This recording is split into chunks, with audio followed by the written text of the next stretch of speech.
Assalamualaikum warahmatullahi wabarakatuh. Saya Faris dari kelas 5B dengan NPM 2259201043. Di sini saya akan melakukan tugas mata kuliah Machine Learning yang kedua, yaitu melakukan Feature Engineering dan Data Normalize.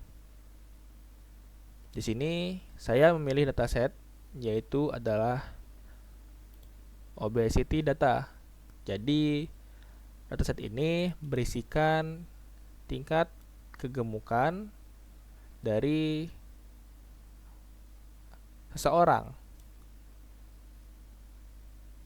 yang dimana ditentukan oleh umur, jenis kelamin, tinggi badan, berat, dan BMI serta physical activity levelnya.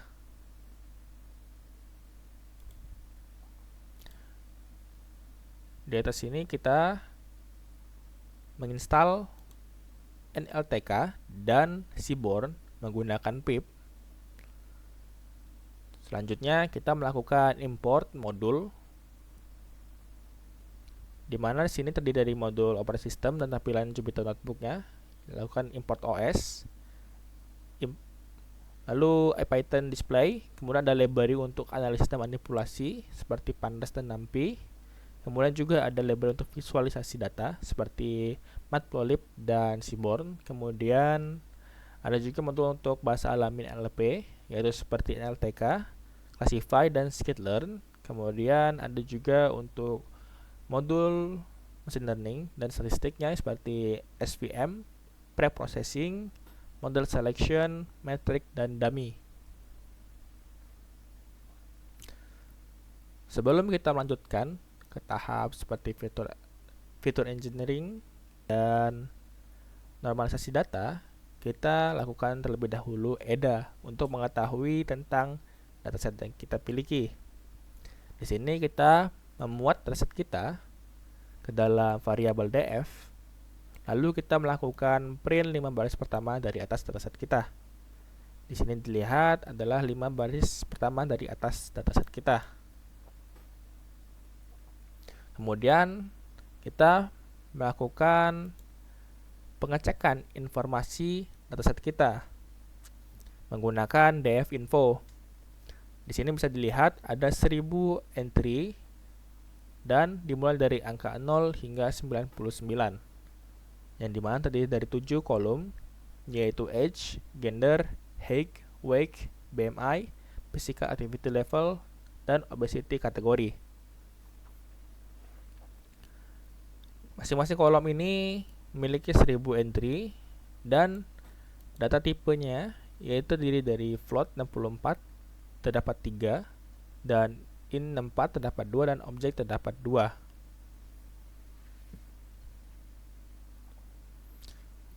Di sini adalah pembahasan dari kolom yang kita miliki. Age adalah umur, gender adalah jenis kelamin, height adalah tinggi badan, weight adalah berat badan, BMI atau Body Mass Index adalah indeks massa tubuh, Physical Activity Level adalah tingkat aktivitas fisik, dan obesity kategori adalah kategori obesitas atau beratnya. Kemudian kita lakukan pengecekan deskriptif data kita. Di sini kita lakukan df describe untuk melihatnya. Terdapat age, height, weight, BMI, dan physical activity level. Untuk age itu dia minimalnya ada di umur 18 tahun dengan mediannya itu di 50 tahun dan maksimalnya itu ada 79 tahun. Kemudian pada tinggi badannya itu minimal di 136 cm, median 169 cm, dan maksimalnya itu di 201 cm. Kemudian pada berat badannya itu minimal di 26 kg, mediannya ada di 71 kg, dan paling maksimalnya itu di 118 kg. Kemudian ada BMI-nya, di sini paling rendah sudah di 8, kemudian ada di mediannya 24 dan di maksimal itu 50. Kemudian untuk physical activity level itu paling rendah ada di 1, kemudian mediannya ada di 3 dan paling tingginya adalah di 4. Ini adalah detail lengkapnya tentang deskriptifnya. Selanjutnya kita lakukan pengecekan missing value atau value yang kosong pada dataset kita. Di sini dilihat kita menggunakan is0 dan sum untuk menjumlahkannya. Di sini dilihat bahwa tidak ada data yang kosong atau missing value yang ada pada dataset kita. Selanjutnya kita juga mengecek duplikasi dataset kita. Di sini kita menggunakan df duplicated sum dan dia mengembalikan 0, yang dimana tandanya kita tidak ada data yang duplikat pada dataset kita. Selanjutnya, di sini kita akan melakukan pengecekan outliers. Kita cek di sini visualisasinya. Pada visualisasi ini terdapat tinggi, berat, dan BMI, di mana masing-masing memiliki outliers, terutama pada tinggi dan BMI. Di sini tinggi memiliki outliers yang cukup jauh dan BMI juga memiliki outliers cukup jauh. Selanjutnya, kita akan menghilangkan outliers menggunakan metode EQR. EQR itu adalah rentang yang mengukur sebaran data di antara kuartil pertama dan kuartil ketiga, yang dimana kuartil pertama itu adalah 25% pertama dan kuartil ketiga itu membagi data pada 75% pertama. Kemudian EQR itu dihitung dengan Q3 dikurang dengan Q1. Ini adalah codingannya, di mana Q1 tinggi itu kuartilnya 0,25, kemudian Q3 height variabelnya itu dia mengambil height dengan kuartil 0,75. Kemudian EQR height dia sama dengan Q3 height dikurang Q3 height. Lalu lower bound height sama dengan Q height dikurang 1,5 dikali EQR height. Jadi ini batas bawahnya. Kemudian ini batas atasnya.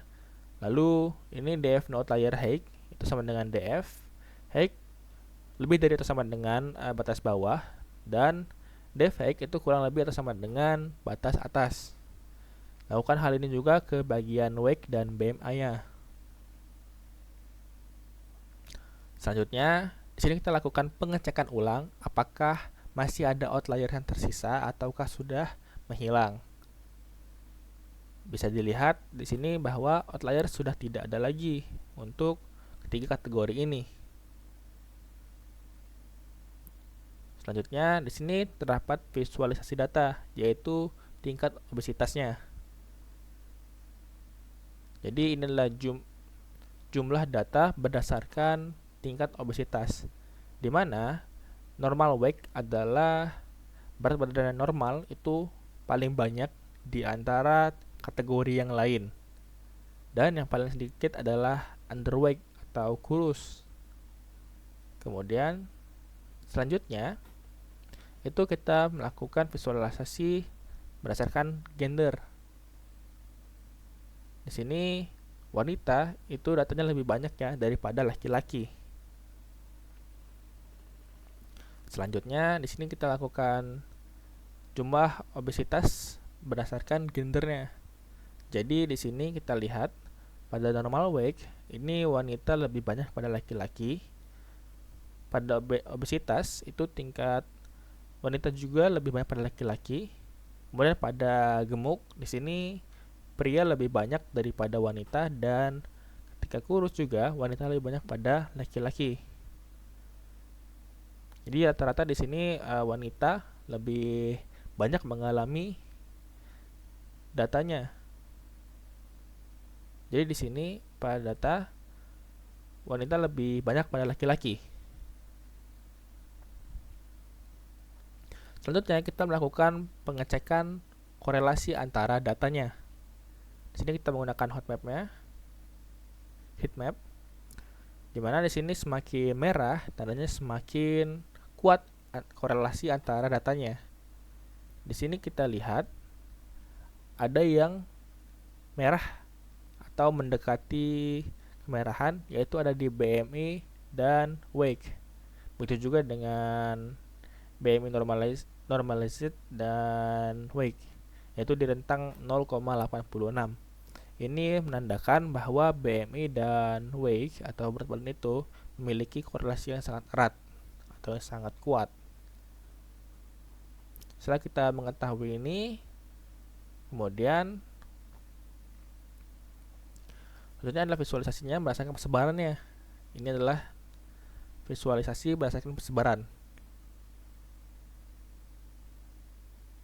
Bisa dilihat. Nah, selanjutnya kita ke tahap pre-processing data.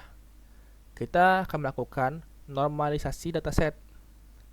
Nah, kita akan lakukan normalisasi pada kolom height, tinggi, weight, berat, dan kolom BMI. Di sini kita lakukan visualisasi juga perbandingan sebelum dan sesudah dinormalisasi. Ini adalah visualisasi sebelum dinormalisasi. Bisa dilihat bahwa pada bagian tinggi, berat, dan BMI itu tidak sama untuk angkanya.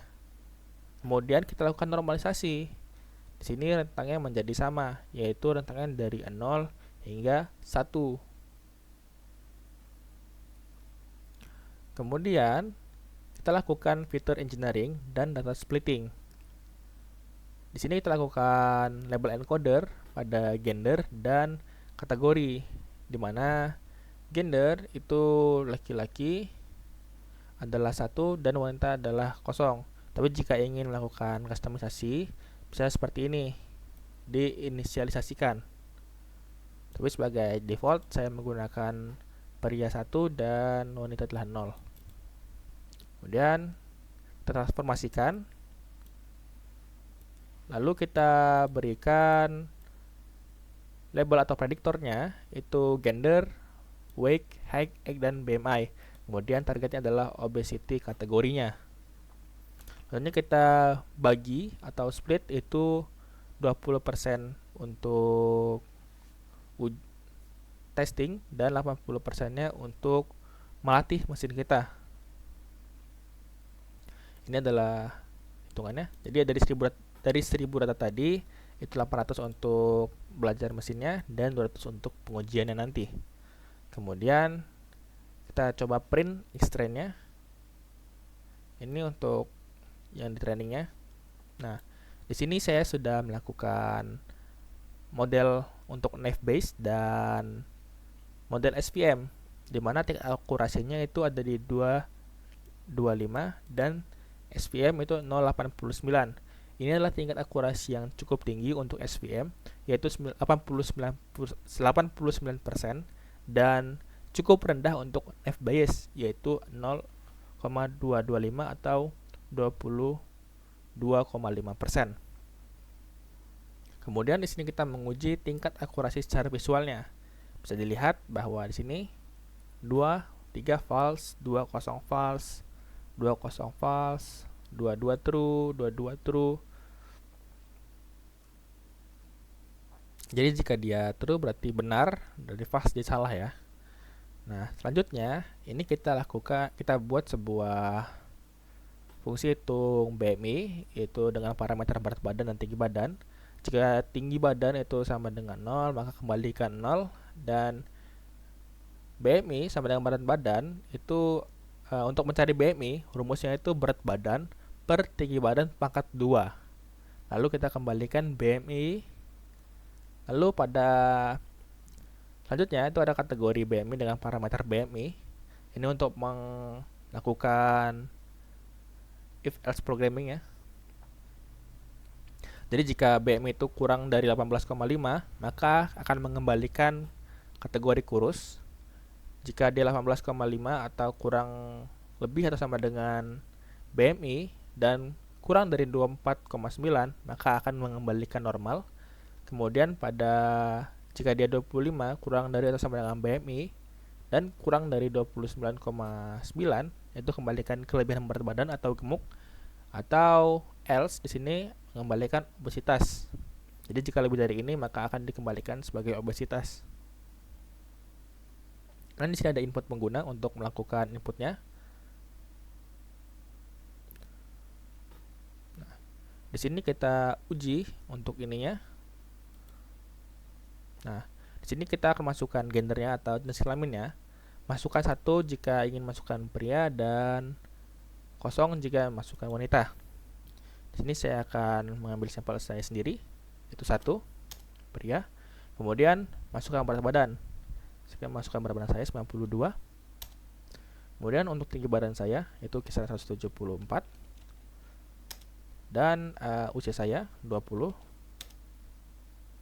Nah, di sini maaf, di sini salah. Harusnya ini ke meter, bukan sentimeter. Jadi kalau diameter seperti ini. Saya ulang. Pria 1, berat badan tadi 92. Nah, kalau diameter itu 1,74. Nah, lalu untuk usia 20. Nah, di sini maka mengembalikan BMI saya itu adalah 30,39 dan kategori saya itu adalah obesitas.